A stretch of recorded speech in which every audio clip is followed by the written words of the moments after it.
বন্ধুরা দেখতে পাচ্ছ, এটা হচ্ছে অয়েল টেম্পারেচার আর তার পাশে হচ্ছে ওয়াইন্ডিং টেম্পারেচার।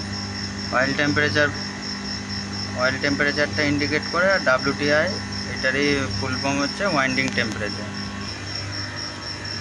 এই যে এইটা হচ্ছে সিলিকা জেল, এই সিস্টেমটাকে বলে ব্রেদার্সের কাজ হচ্ছে ওই ট্রান্সফর্মার মধ্যে কোনো কারণে জলীয় বাষ্প ময়েশ্চার ঢুকলে এই সিলিকা জেলের কালারটা চেঞ্জ হয়ে যায়। এটা যেমন আছে অরেঞ্জ কালারের, যখন ময়েশ্চার ঢুকবে এটা গ্রিন কালার হয়ে যাবে, মানে তখন সিলিকা জেলটা আমাদের ড্যামেজ হয়ে গেছে। আর তার উপরে যে এই যে ট্যাঙ্কটা দেখতে পাচ্ছ, এটা হচ্ছে কনজারভেটর ট্যাঙ্ক। এখানে আমাদের যে মেন ওয়াইন্ডিংয়ের তেল দেওয়া হয় ইনসুলেশনের জন্য, সেই তেলের বাড়তি অংশ এখানে থাকে, আর কিছুটা অংশ এখানে খালি রাখা হয়। কারণ এই ওয়াইন্ডিং ট্রান্সফর্মার যখন লোড অবস্থায় চলে তখন তেল গরম হয়ে সেটা বেড়ে যায়, সেই বাড়তি তেলটাকে রাখার জন্য ওই কনজারভেটরের ট্যাঙ্ক কিছুটা খালি রাখা হয়।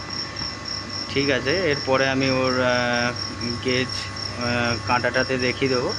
আর ঠিক এই যে এই পোর্শনটা দেখতে পাচ্ছ, এইখানে আছে আমাদের গ্লুকোজ রিলে। কনজারভেটর ট্যাঙ্ক আর মেন ট্যাঙ্কের মিডিলে থাকে গ্লুকোজ রিলে। এই গ্লুকোজ রিলে হচ্ছে গ্যাস অ্যাকচুয়েটেড রিলে। এটা একটা সেফটি পারপাসে ইউজ করা হয়।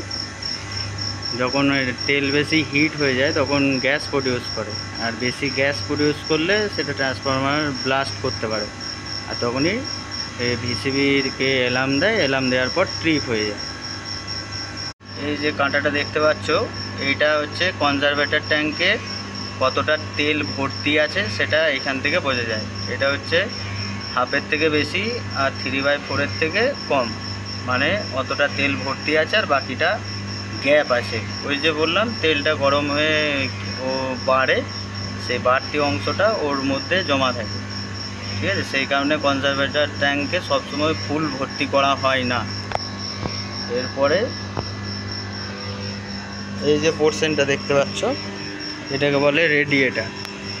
রেডিয়েটারে কি হয়, ওই যে তেলটা গরম হয়, গরম হওয়ার ফলে এর মধ্যে দিয়ে সার্কুলেশন হয়, সার্কুলেশন হয়ে তেলটা ঠান্ডা হয়ে আবার মেন ওয়াইন্ডিংয়ের মধ্যে যায়।